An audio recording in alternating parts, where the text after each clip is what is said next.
শুভেচ্ছা এবং অজস্র ধন্যবাদ, কেননা আপনি আমার ভিডিওটি ক্লিক করেছেন। এইটুকুই কি আশা করতে পারি না যে আপনি ভিডিওটি সম্পূর্ণ দেখবেন? আমার একান্ত অনুরোধ, আপনি ভিডিওটি সম্পূর্ণ দেখুন। দেখলে বুঝতে পারবেন সম্পূর্ণ নতুন বিষয়টি সকলেই জানেন, কিন্তু তবু অনেক কিছুই অজানা থেকে গেছে। আজ আসল বিষয়বস্তু এতটাই ইন্টারেস্টিং যে আপনিও হয়তো জানলে অবাক হয়ে যাবেন, আশ্চর্য হবেন।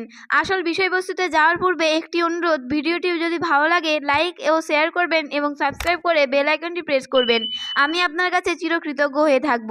আজকের বিষয়বস্তু হলো দই। শুধু কথা বললে ভুল হবে, টক দই। হ্যাঁ, টক দই জানে না পৃথিবীতে এমন মানুষ হয়তো খুঁজে পাওয়াই যাবে না, কারণ সেই আদিমকাল থেকে শুরু হয়েছে টক দইয়ের বিশেষ গুণাবলী এবং প্রচলন। কারণ প্রাচীনকালে মানুষ টক দইকেই আসল দই হিসেবে গ্রহণ করত। পরবর্তীকালে দইয়ের ফ্লেভার চেঞ্জ হয়েছে কালের পরিবর্তনে। মানুষের ধারণা জন্মালো যদি টক দই সৃষ্টি হয় তাহলে মিষ্টি দইও তৈরি করা সম্ভব। ঘটলেও তাই। বর্তমানে মিষ্টি দইয়ের প্রচলন ব্যাপক, কিন্তু দেশ বিদেশে মিষ্টি দইয়ের প্রাধান্য দেখা যায় না।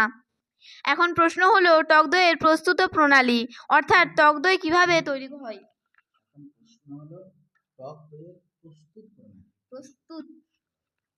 এখন প্রশ্ন হলো টক দইয়ের প্রস্তুত প্রণালী, অর্থাৎ টক দই কিভাবে তৈরি হয়।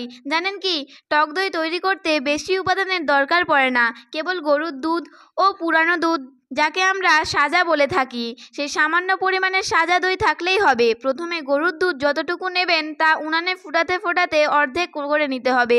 এক্ষেত্রে অবশ্যই বারবার চামচ দিয়ে নাড়তে হবে, যা তলায় লেগে না যায়। এরপর দুধকে ঠান্ডা করে নিতে হবে, তবে যেন কুসুম কুসুম বা হালকা গরম অবস্থায় থাকে। কোনো মতে একেবারে ঠান্ডা করা যাবে না। এরপর কুসুম গরম দুধে ওই সাজা দিয়ে ঢেলে ভালো করে নেড়ে নিতে হবে। এবার কম্বল বা ভারী কাপড় দিয়ে পাত্রটিকে পেঁচিয়ে সারা রাত রেখে দিলেই তৈরি হয়ে যাবে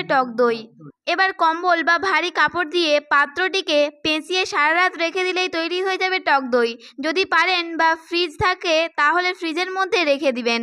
দেখবেন এতে টক দইয়ের গঠনও আর একটু ঘন হবে এবং সুস্বাদু হবে এবং ঘন হবে, আর খেতেও ভালো লাগবে। টক দইয়ের উপকারিতা। একথা বলা হয়ে থাকে দুধের চেয়েও বেশি ক্যালসিয়াম ও ভিটামিন থাকে এই টক দইয়ে, যার দরুন টক দই খেলে পাওয়া যায় নানা উপকারিতা।